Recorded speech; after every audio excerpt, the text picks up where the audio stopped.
How do I stop being so addicted to my cell phone? I hate cell phones. Can I just say that? Everyone wants to whip them against the wall these days because we're all so addicted.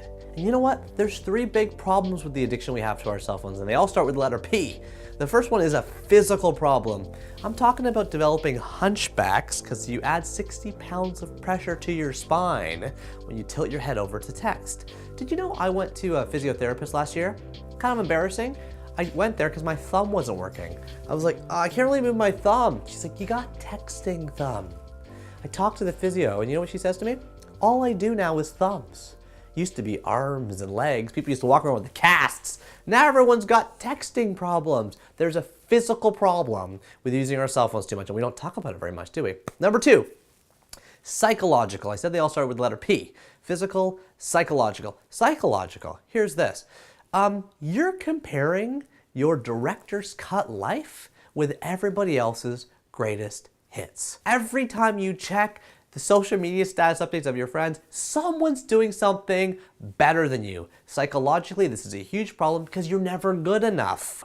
Psychologically, we got big problems with our cell phones. And number three, this one's just coming up now, but this is really important. It's coming from new research in Australia, is physiological. We have a physiological problem with cell phones. What am I talking about? I'm talking about how when you stare at a bright screen in the hour before bedtime, you know what your brain does? It doesn't produce as much melatonin, the sleep hormone. You ever wake up in the morning, you're like, oh, I didn't really have that very good sleep. And if I were to say to you, what'd you do before bed? You're like, oh, just texted some friends and checked Instagram.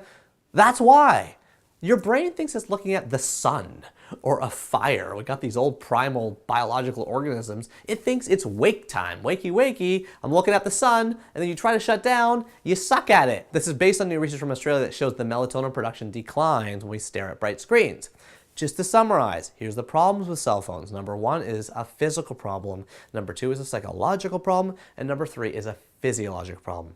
So, you didn't come here for problems, did you? You came here for solutions. I'm going to give you 3 quick hacks right now that will help you stop your addiction to cell phones. Are you ready? Number 1, it doesn't matter where your cell phone is. It matters where your charger is. Do you sleep upstairs in your house? Do not have your cell phone charger there. I don't care if it's your alarm clock. Buy an alarm clock. They're $8 at Walmart. Put the cell phone charger in your basement or in your garage or in the furthest place from where you sleep.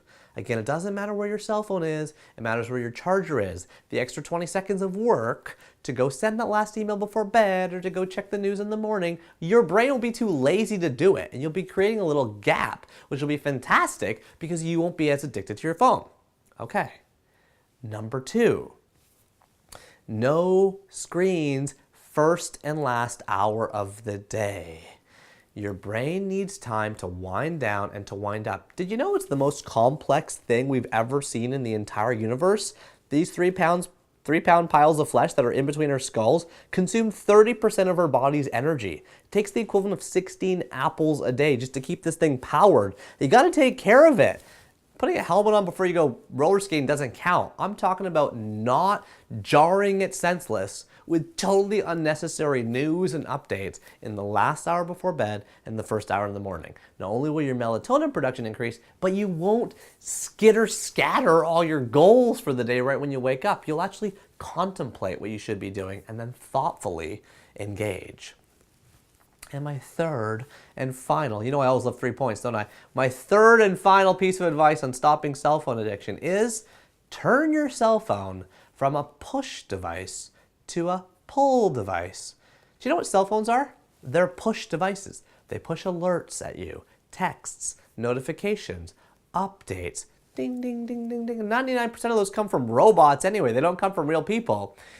Turn it on airplane mode full time and switch the device from push to pull. Now you go thoughtfully off airplane mode at lunchtime or at the end of your workday to receive the barrage of texts and notifications and then thoughtfully respond. Your device is not the boss of you, you're the boss of your device. You want 3 solutions in helping with cell phone addiction? Number 1, move the charger to the basement or have it far from where you sleep. Number 2, implement the no screens rule, no screens in the first or last hour of the day. And number 3, Live in pull mode, not push mode. I'm talking about moving your phone to airplane mode so that you decide when you want to get slapped in the face with all the text and notifications, and don't let the phone decide for you. Good luck. Did it work? Is it gonna work? What else you got? Leave a comment in the section below. I'd love to hear what tips or suggestions you guys have, and I will read every single one.